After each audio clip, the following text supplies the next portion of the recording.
Sejam bem-vindos a mais um Pod Vivax. Meu nome é Priscila Graziuso, sou terapeuta integrativa e mais uma vez estamos aqui para falar sobre constelação familiar. E hoje, para falar sobre constelação, ciência ou pseudociência, eu tenho alguém mais que especial, Maurício. Seja muito bem-vindo. Obrigado, Priscila. Agradeço o convite, a oportunidade de aqui estar para falar sobre constelação familiar. E esse tema que causa bastante ruído aí, né, no nosso segmento. É isso aí. Eu vou pedir para você se apresentar um pouquinho, falar sobre a sua trajetória. Claro. Sou Maurício, filho da Arlinda e do pai Tutomo. A Arlinda vem da família Yanasi e Koga. Tutomo vem da família Takeshita e também da família Omori. Sou filho deles, o irmão mais velho dentre três, marido da Miriam, e tutor de 2 felinos. Esse é o Maurício, e que pouco mais de 10 anos iniciou a busca junto à constelação familiar, já tinha ali as buscas em cima de processos terapêuticos, né? E foi algo tão impactante para mim que eu entendi que eu deveria levar um pouco mais disso e compartilhar todos os benefícios que a constelação familiar me trouxe. E aqui estou, Priscila. Eu vejo você. Eu vejo você e toda essa ancestralidade. Aqui, né, pessoal, o Maurício que me trouxe a constelação, eu gostaria muito de agradecer você por essa oportunidade, né? Você me deu a oportunidade de nós hoje estarmos aqui, né? Então, primeira coisa, te agradecer demais sobre isso. E vamos falar, né, sobre esse assunto que vem rodando a internet, não só a internet, mas até o Senado, Congresso e tudo quanto é lugar. Afinal, constelação é ciência ou é pseudociência? Nenhum dos dois. Olha só! Tcharam! Vamos lá. Muita gente acaba colocando termos científicos em cima da constelação, buscando ali argumentar, né, o porquê funciona, como funciona. E aí nisso eu acho que acabam buscando e saindo até um pouco do lugar, quebrando um pouquinho talvez a ordem.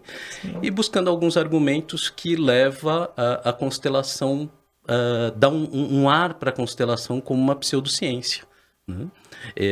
E alguns querem reforçar isso, tentando forçar para o lado da ciência. Mas hoje, o meu entendimento, o estudo que eu tenho e o meu olhar para a constelação, que ela não está nem dentro da ciência, nem dentro da pseudociência, né? Ela é algo muito mais filosófico. É algo que é observado por Bert Hellinger dentro das questões das 3 leis, das leis do amor. E em cima disso tem um universo aí bem vasto a ser observado. Então, já que a gente começou, vamos iniciar do começo. O que são as leis do amor? As leis do amor, nós estamos falando de ordem, pertencimento e equilíbrio. Ordem. Tudo tem uma ordem e um lugar na nossa vida. Os filhos não vêm antes dos pais. Os pais vêm antes, depois vêm os filhos, né? E eu acho que esse é o melhor exemplo para a gente falar de ordem, porque eu acredito que essa é a lei que a gente tem uma frequência maior de quebra dessa lei, né? Onde os filhos acabam querendo se colocar iguais ou até maiores que os pais, né? Quebrando isso e gerando todos aqueles aspectos de conflitos, desarmonia que a gente pode observar, né? Quando a gente fala da ordem, até trazendo um pouquinho para o que você trouxe, a gente até acaba quebrando uma certa ordem quando a gente quer trazer constelação ciência ou pseudociência. Você consegue trazer um pouquinho desse exemplo na ordem? O que seria isso? Claro, consigo sim. A gente pode observar a questão da filosofia, né? Como eu mencionei. E se a gente for olhar para a filosofia ela meio que antecede a tudo isso, a própria ciência, inclusive. Sim. Então, se a gente olhar para Platão, Sócrates, né? O que ele trouxe ali dessa linha da filosofia, nós temos a república hoje. Sim. Né? Como é composto aí um país, organizado um Estado. Então, isso tem uma base na filosofia. Se nós formos analisar outros aspectos, ciência, filosofia e ciência, a gente pode falar até de Aristóteles, as 4 causas, como isso de alguma forma também contribui com processos científicos, né? E Depois vem a ciência argumentando, mostrando, explicando muita coisa. Só que eu acho que aí é o ponto que às vezes a gente acaba confundindo um pouco e trocando, né, os pontos, querendo trazer muito dessa ciência, misturando aí com esse aspecto da filosofia. Sim, é interessante até a gente trazer, que é algo que eu falo sempre quando a gente grava aqui na Vivax sobre constelação, que é a cultura oriental, propriamente dita.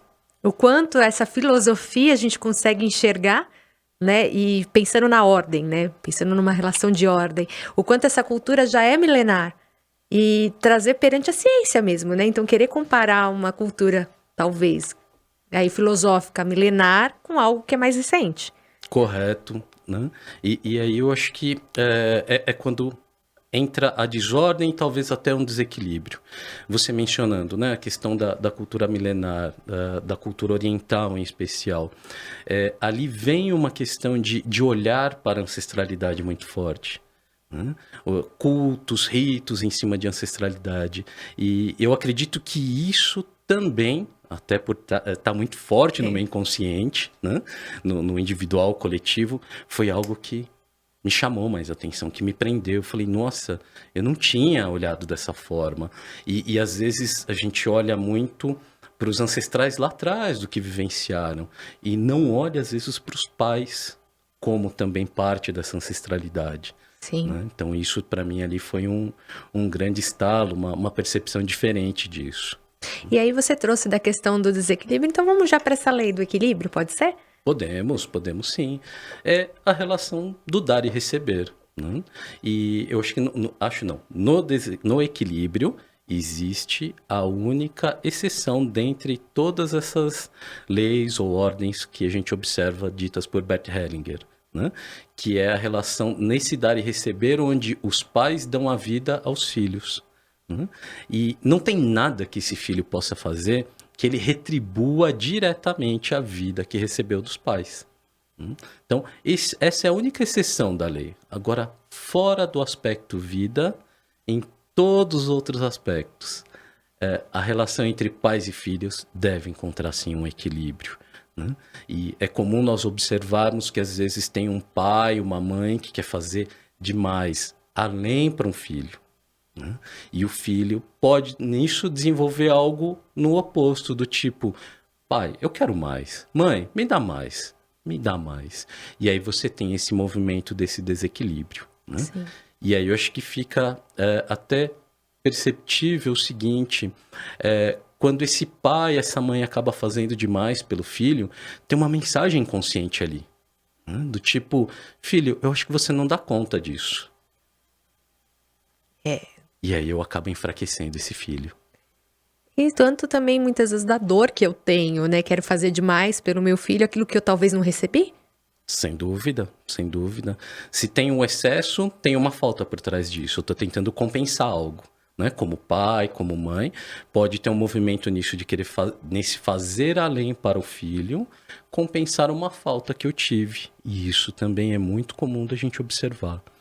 E gera esse desequilíbrio, né? Gera o desequilíbrio. E é curioso que são contrapontos, mas que a grande tendência é que quando você percebe e observa isso, é justamente conseguir estabelecer o equilíbrio nos próximos movimentos. Se eu perceber onde tem a falta, onde eu tenho o excesso depois, é possível ir dosando um pouco de cada, né? E assim conseguindo e chegando no equilíbrio. Pensando nessa questão do equilíbrio, a gente tem a relação de dois adultos, quando os filhos já se tornam maiores, e a relação de pais e filhos, que são duas coisas diferentes, certo? Sim, completamente diferentes. Estão ali na mesma pessoa, né? No mesmo indivíduo. A função pai ou a função marido, a função mãe e a função esposa. Né? Mas num olhar aí de um terceiro como um filho diante dele, sim, ele tem que respeitar que ali existe antes da posição pai e mãe do marido e da esposa. Né? Isso também tem uma relação ali de ordem, que tem um lugar, né? E que é diferente da posição que vem depois, como pai e mãe desse filho. Sim, e quando a gente fala dessa questão de tem um lugar, a gente pode ir para a lei do pertencimento. Exato. Né? Que tudo tem um lugar. Se aqui está, a que pertence. Se viveu frações de segundos, se viveu por horas, por dias ou por poucos anos, tem um lugar, pertence, né? Então, tudo isso faz parte dessa história. E é comum, às vezes, você querer ignorar algo ou alguém que, de repente, teve ali uma interrupção de vida, né? Que tem uma dor atrelada a isso. E nessa dor pode justamente ter uma vontade de querer se desconectar, se afastar e até negar, né? Então, é como se eu negasse parte da história e, consequentemente, nego a pessoa também, inconscientemente. Então, a gente pode dizer que a lei do pertencimento não é só uma pessoa, mas sim a fatos também, certo? Sim, porque fatos e pessoas estão interligados, né? Sim. E nessa interligação, eu não consigo, por exemplo, como num editor de texto, digitei uma frase e falar, puxa, eu não gostei dessa frase. Eu consigo chegar ali e excluir exatamente aquele trecho que eu não gostei, né? Ou mudá-lo. Isso é possível no editor de texto. Agora, quando a gente fala em vida, do que a pessoa escolheu, vivenciou, do que ela fez na história dela, eu posso não ter gostado, mas eu não consigo apagar somente aquilo. Eu tenho uma intenção, às vezes, de fazer isso, mas a gente sabe que isso, infelizmente, não é possível. E eu apago aquele fato, o que está no entorno dele e parte da outra pessoa. E se, de repente, essa outra pessoa ainda é pai e mãe, aí eu vou ter um reflexo direto disso. Porque eu, sendo filho, trazendo metade do meu pai, metade da minha mãe, se eu nego algo deles, automaticamente eu estou negando em mim também. Então perceba que aí já entra uma exclusão, já afeta a questão do equilíbrio e provavelmente tem também uma quebra de ordem nesse movimento, né? E aí, baseado, Maurício, nessas 3 leis, o que afinal faz com que as pessoas queiram discutir? É ciência? É pseudociência? Afinal, que raio de discussão é essa? As leis, elas nos ajudam a observar justamente esses aspectos filosóficos, né? Que é, sim, a origem, a grande força da constelação. Mas, às vezes, as pessoas querem iniciam falas incluindo termos da ciência, da física quântica em especial, né? E muitos desses aspectos, dessas falas, a própria física ainda estuda, ainda está num processo de evolução, né? Sim. E quando a gente começa a utilizar fragmentos do que é ciência, né? Ou algumas palavras isoladas, tentando justificar alguns fatos que acontecem na constelação e nessas observações das leis, é quando traz esse ar da pseudociência, né? E a gente observa isso muito forte, algumas pessoas insistindo e trazendo isso como realmente como um fato científico. Igual os campos mórficos, né? Exato, exato. A teoria do Sheldrake é excelente, faz muito sentido. Entendo que tem uma relação com constelação no que nós conhecemos, mas existe alguma comprovação científica disso? Não, não há. É algo que ainda está em desenvolvimento e que talvez o Sheldrake iniciou e talvez nem conclua, talvez isso passe para um próximo. Da mesma forma que a própria constelação, que o Bert ali, ele pegou muita informação, né, desde Erickson, de outros, né, de outros terapeutas, terapia primal, psicodrama, a própria terapia familiar da Virginia Satir. Sim. Né? Então, teve ali um movimento inicial, onde o Bert percebeu, observou e deu uma sequência. E hoje, muito provavelmente, a Sophie dá sequência nisso, Sim. assim como outros consteladores no mundo, né? Cada um com um ponto de vista diferente, com uma observação, trazendo um pouco da sua bagagem, da sua história, né? E constelação é isso, é vivência, né? É vivência observando esses aspectos filosóficos e não querendo dizer se é onda ou se é matéria, né? Se é partícula ou se é onda. Isso cabe a um outro grupo fazer o estudo. Até porque se a gente vamos trazer isso até para a ciência, existe uma discussão até dentro da psicologia de inconsciente coletivo, não inconsciente, existe, não existe, até que ponto isso existe. E a constelação, para muitos teóricos, né, ou para muitos consteladores, quer se pautar nisso, nesse inconsciente que o Jung trouxe, que o próprio Freud começou lá atrás de uma forma um pouquinho diferente, né, e foi se evoluindo essas teorias. Então, Então, se a gente se nós trouxermos isso para essa realidade da constelação, né, a gente começa a entender que não dá para falar que é uma ciência, não é isso? Exatamente, exatamente. E eu acho que aí cabe também observar como a informação e o conhecimento é passado, como ele é, às vezes, gerado e transmitido, né? A ciência é uma grande forma de se gerar conhecimento, conteúdo e transmitir isso. Sim. Ciência é uma forma. O olhar religioso é uma outra forma. A religião, independente da natureza do que ela venha, toda a história dela, ela também traz informações, ela também transmite isso. E um outro aspecto, vamos dizer assim, é o nosso convívio. E se você observar dentro da menor estrutura em grupo, uma família, nós já temos isso. Nós já temos diversos ensinamentos, diversas informações que vieram ali dos nossos avós para os nossos pais, dos nossos pais para nós, né? Que nós transmitiremos para os nossos filhos, posteriormente para os netos. Tem toda uma sequência que essa informação passa. A gente pode falar de uma questão de comportamento mesmo, né? Eu aprendi que, sei lá, eu coloco açúcar no café. Então, a geração seguinte, eu vou ensinar que se coloca açúcar no café porque foi como eu aprendi. Não é isso? Exato. E, de repente, se essa outra geração ela sentir que aquilo não faz sentido, ela pode simplesmente respeitar e honrar. Eu honro tomando café, mas hoje eu escolho não colocar o açúcar. Né? Mas olha como é interessante esses comportamentos que vão passando geração após geração. E aqui você trouxe um exemplo do café, mas nós aprendemos isso com os relacionamentos também. Sim. Imagina quanta informação nós temos do que foi aprender o que é uma relação entre marido e esposa, entre pai e mãe, com os nossos pais. Sim. Né? O quanto eu carrego ou não, né? Reproduzo ou não. Nem carregar, reproduzir, né? Exato. Então, observa, aí já tem uma grandiosa fonte de informação, uma grandiosa forma de transmitir informação entre gerações. A ciência, ela vem como nesse formato, nessa questão? Ela vem mostrando o que pode ser controlado, o que não pode, o que pode ser testado, o que não pode. Mas a ciência chega depois, até desse aspecto família, filosofia, família, ciência. E aí eu volto a dizer, mais uma vez, cada um no seu lugar, no seu tempo. É possível, sim, observar todas essas informações. E você mencionou, inclusive, né? Freud, psicanálise. É um outro tema que entra justamente nesse mesmo aspecto. Poxa, é ciência ou não é? O que tem de científico na psicanálise?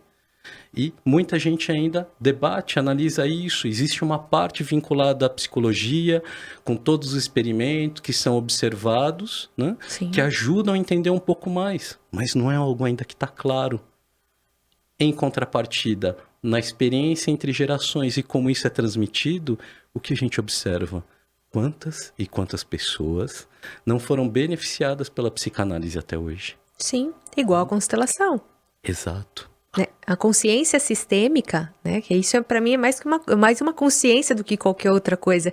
Talvez as pessoas ainda se pautem muito na técnica da constelação, naquilo que o Bert trouxe como técnica, né? E aí isso faz com que vire esse debate talvez de ciência e pseudociência, a técnica em si, não o que está por trás disso. Porque a técnica por si só, ela não faz nada, faz? Não faz. Ela te dá uma base, ela te orienta, mas sozinha ela não faz nada. E o que é o grande diferencial? É o fator humano. Né? É quem utiliza dessa técnica. O que isso vai me trazer, né? O que isso me traz, o que isso proporciona para o outro.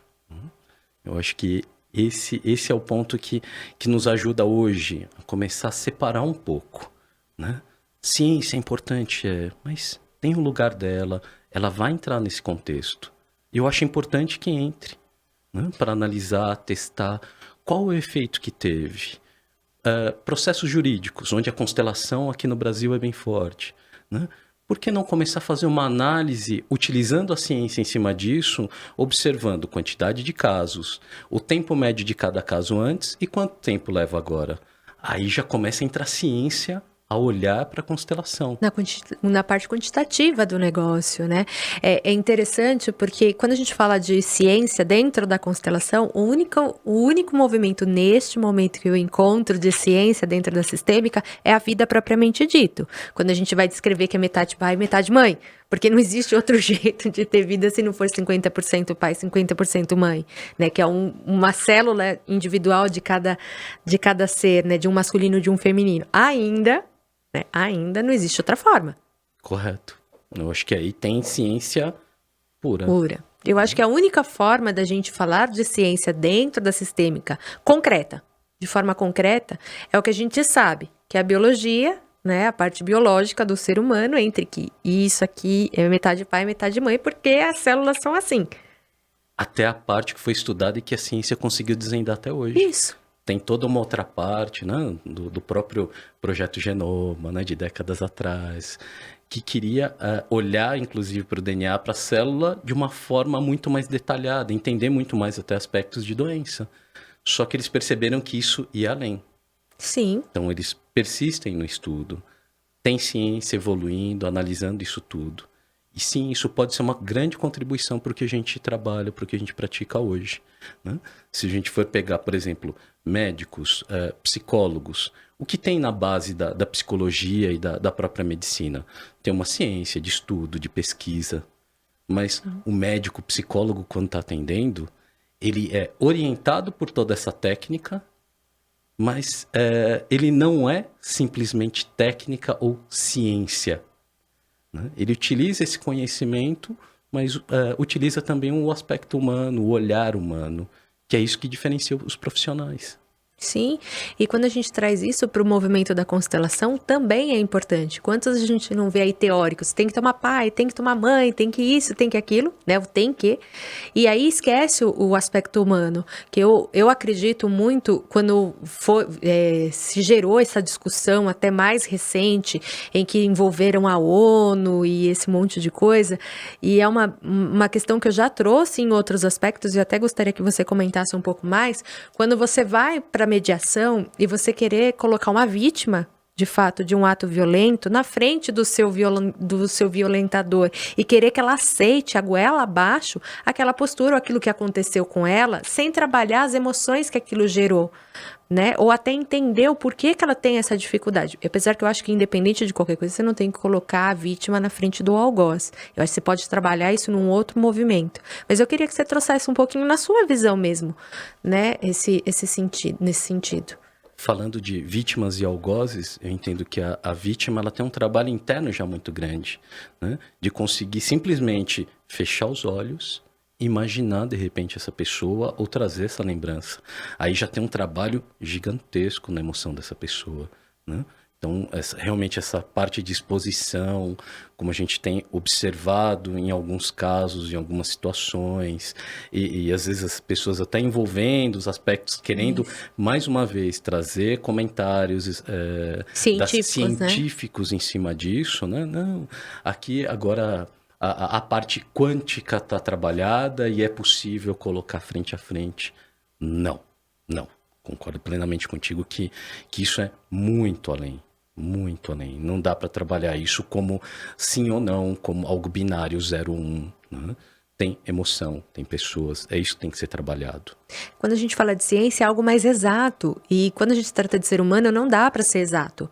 Porque se fosse exato, até os 50% pai e mãe, trazendo para a ciência mesmo, você teria todas as soluções das doenças. Você saberia que essa vem da doença, essa doença vem da mãe, essa vem do pai, essa vem da mãe, essa vem do pai. Isso aqui vai, com certeza, a mulher vai ter exatamente isso, o homem vai ter exatamente isso. E a ciência não consegue descrever dessa forma. Consegue? Não consegue.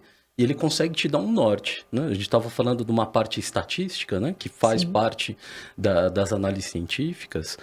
Ela te dá uma proporção, não te dá uma regra. Por mais que eu diga, é 99% que acontece tal fato. Eu não estou te dando uma certeza.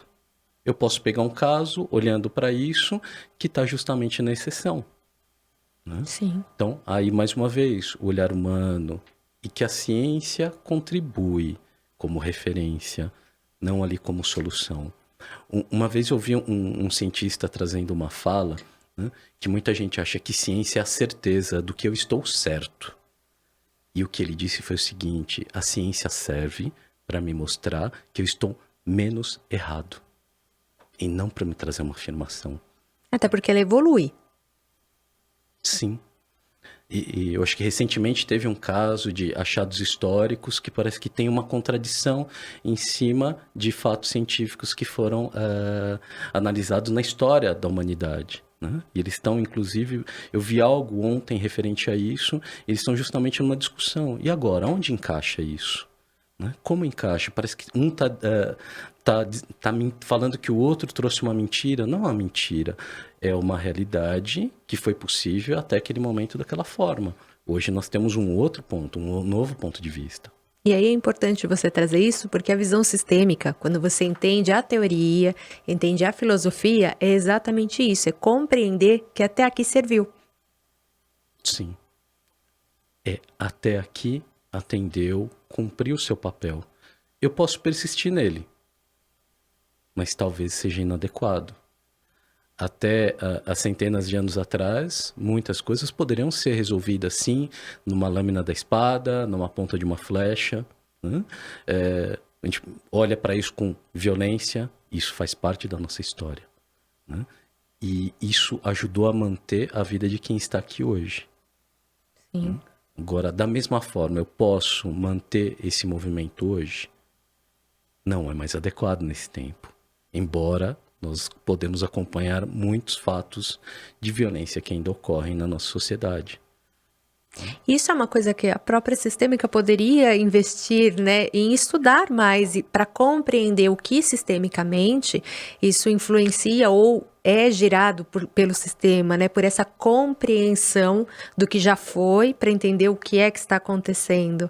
E aí, talvez, mudanças para os próximos passos, talvez, de mudanças, não é? Sim, observar a história, olhar a história de cada um deles e ver, né, até em bases estatísticas, né, numéricas, percentuais, como que é a história daquele homem violento, daquela pessoa que pratica determinado ato de violência.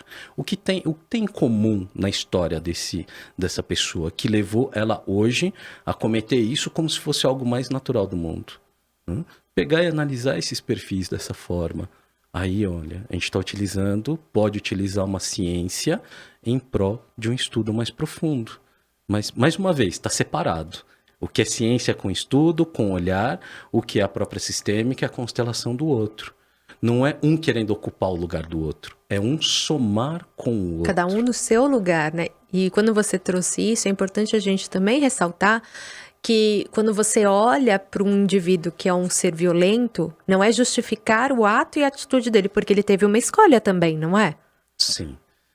Acho que é importante ressaltar isso, né? Não estou querendo aqui justificar nenhum ato de violência. Pelo contrário, eu quero compreender o que levou até esse ato de violência.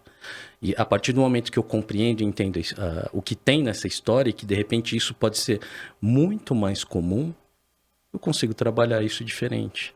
Eu consigo olhar e de repente dar até alguns direcionamentos nos atendimentos, alguma orientação. Talvez seja observado algo aí que pode ser aplicado até na linha pedagógica. Sim, porque hoje a gente tem a pedagogia sistêmica também para olhar para tudo isso, e quando a gente soma forças, né, com todas as áreas, com todas as visões, a gente consegue talvez trazer compreensões para algumas coisas que estão em desarmonia hoje e que geram muita dor para a humanidade de um modo geral, não é?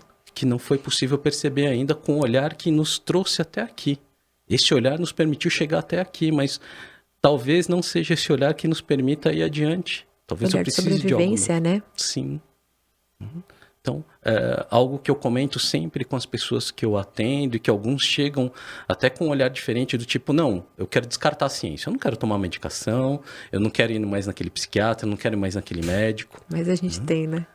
Mas dependendo da situação que a pessoa está vivenciando, a ciência e dentro dessas pessoas, dessas personalidades, desses agentes, como um médico, como um psiquiatra, é necessário.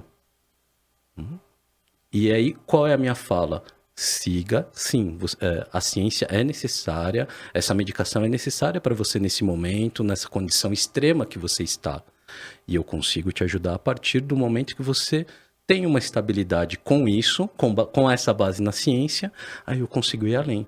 Mas numa base instável, não é possível. Imaginando uma pessoa em alguma crise, né? Ou num período muito próximo a algum surto, né? Sim.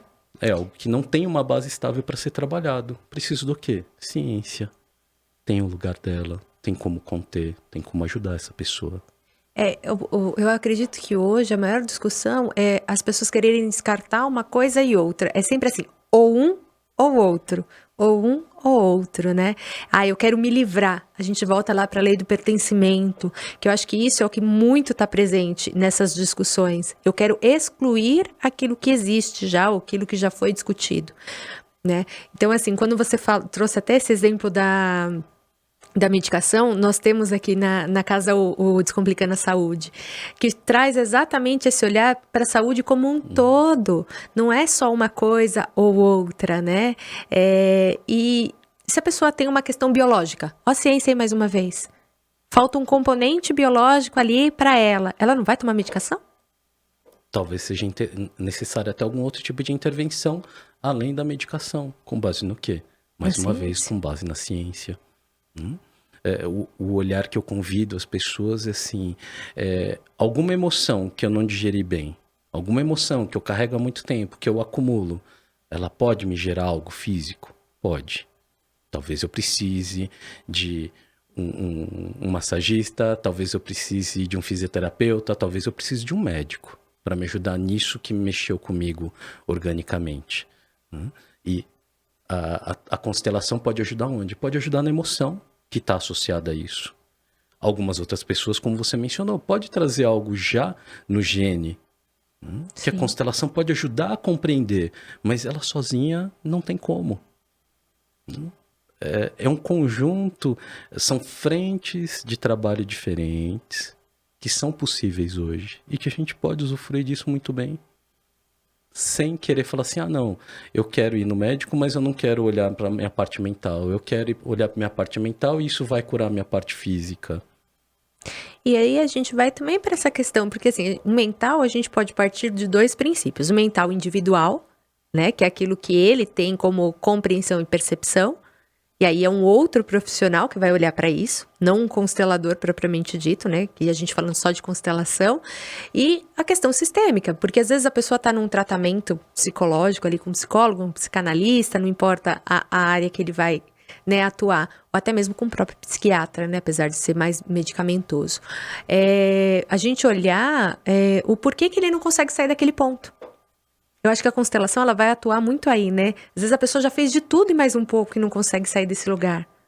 Exato. Às vezes falta a soma desse outro componente, né? Que esse componente pode sim ser a constelação. Na busca e conforme a pessoa está, a situação que ela convive, pode sim. E a gente observa que aqueles clientes que nos chegam, que ele já tem ali um movimento de, não, eu sigo aqui com um psiquiatra, tomando minha medicação, eu faço um acompanhamento com um psicólogo, né? E eu também utilizo da constelação em alguns aspectos pontuais.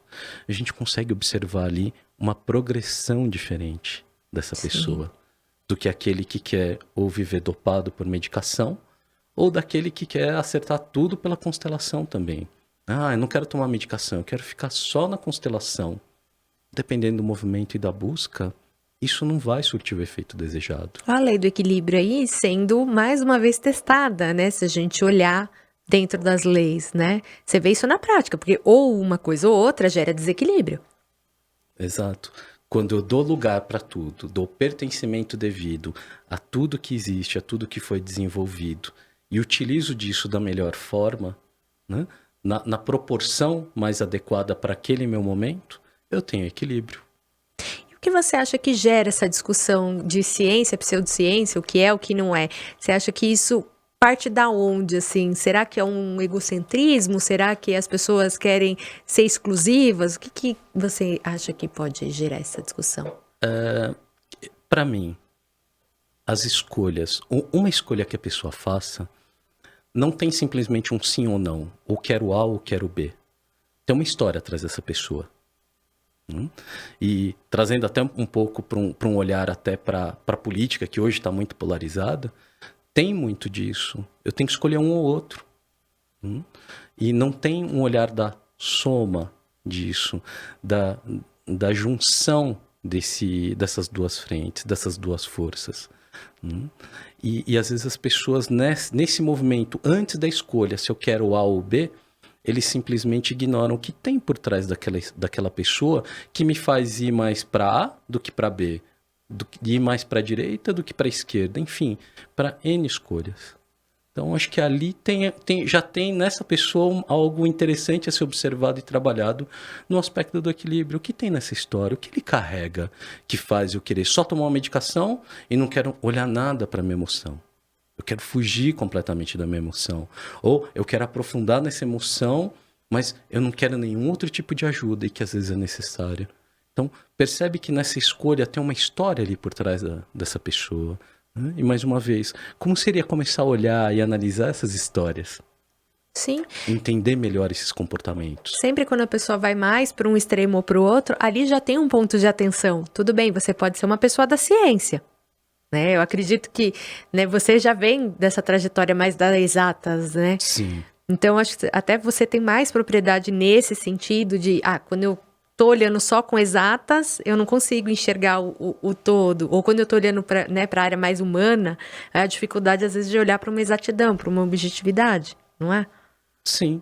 E como seria somar os dois aspectos? Como seria não descartar um conhecimento para colocar um outro no lugar? Como seria somar esses dois aspectos? Sem querer ficar descartando, sem querer desconsiderar, esquecer, apagar uma história. Somar o olhar. E aqui a gente está falando muito ciência, pseudociência, constelação, filosofia. Olhar que tudo isso tem um lugar, cada um tem o seu contexto na história. Né? Deixar realmente o lugar de cada um. As discussões, elas passam muito nesse lugar de você querer fazer o outro engolir e a goela abaixo a sua verdade, aquilo que você acredita, né?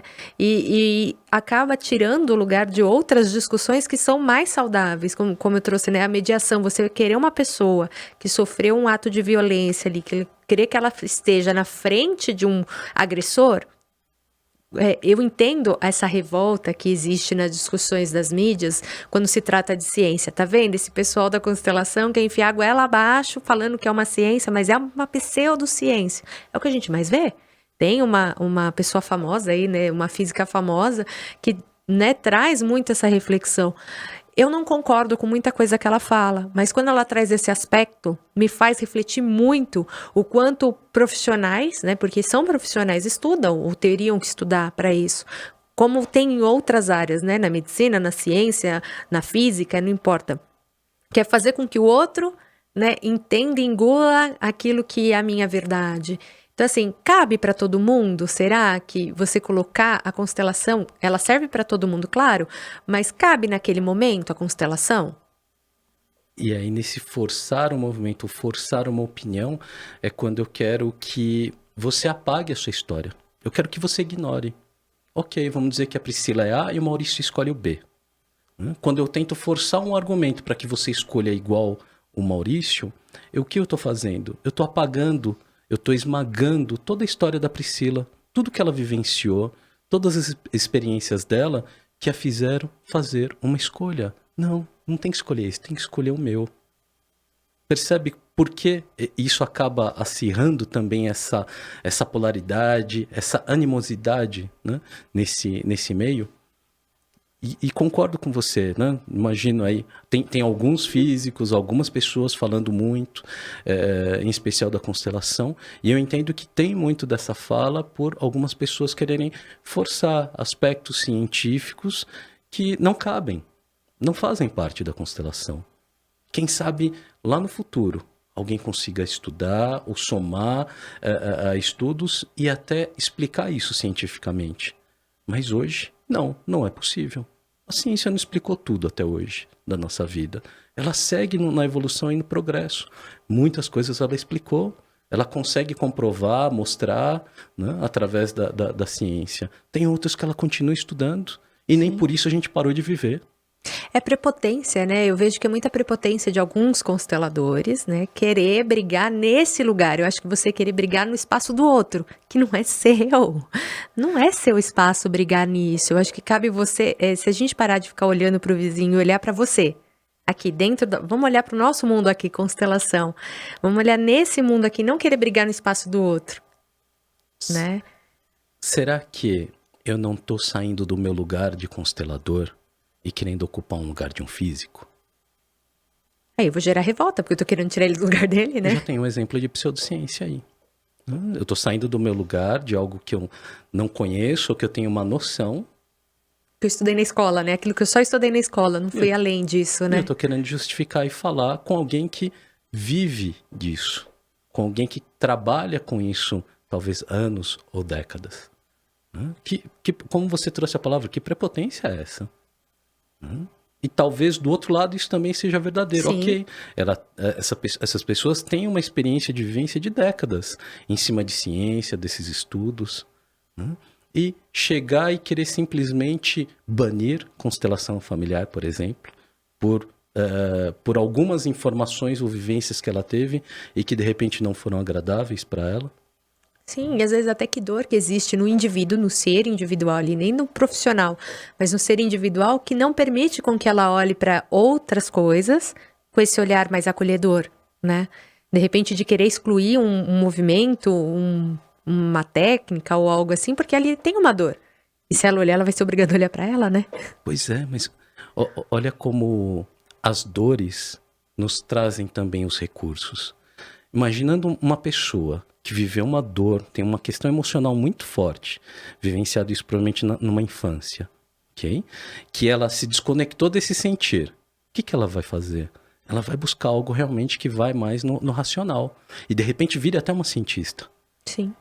E a torna um cientista diferenciado. Por quê? Porque essa pessoa, esse profissional conseguiu seguir, se desconectar muito das emoções e olhar muito para a parte racional, científica. E ali fez o seu lugar. Diferente de alguém, e sem dúvida essa pessoa vai ter dificuldade de olhar para a emoção dela. Sim. Mas não quer dizer que ela não tenha. Da mesma forma, alguém que está muito com um olhar focado em emoções, ela talvez tenha uma dificuldade em olhar certas lógicas, certas questões científicas. Mas isso não quer dizer que ela não possa acolher ou compreender algo necessário para ela naquele momento. Que é mais fácil ela viver nesse mundo, que eu vou trazer para nós mesma, né? É mais fácil a gente viver nesse mundo de leis sistêmicas que tá tudo bem, do que às vezes encarar realidades. Né, trazendo exemplos, acho que assim, mais duros mesmo, né, uma mulher que foi estuprada, gente, a realidade dela é essa, não adianta eu querer forçar, tá tudo bem, não tá tudo bem, naquele momento e talvez durante muito tempo não vai tá tudo bem para ela, talvez ela não consiga superar isso nunca, então a prepotência nossa querer que ela olhe para o sistema dela e olhe e fale assim, não, tá tudo bem, porque a minha avó sofreu isso, porque minha mãe sofreu isso, porque minha bisavó sofreu isso. Não é prepotência demais a gente querer que ela aceite de forma assim de bom grado tão facilmente? Sim, é uma prepotência muito grande. E que falta de empatia também tem aí, né? Em olhar para essa dor alheia, em perceber essa dor.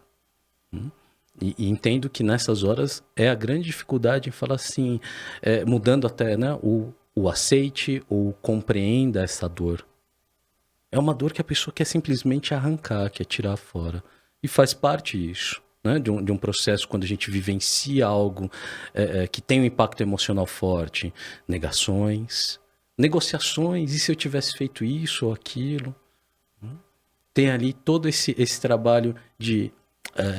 e até ficar frustrado com esses pensamentos. Eu neguei e não deu certo, eu negociei e não deu certo. Eu me frustro, de repente eu até fico um pouco triste, depressivo por perceber que, puxa vida, parece que nada teria feito diferente.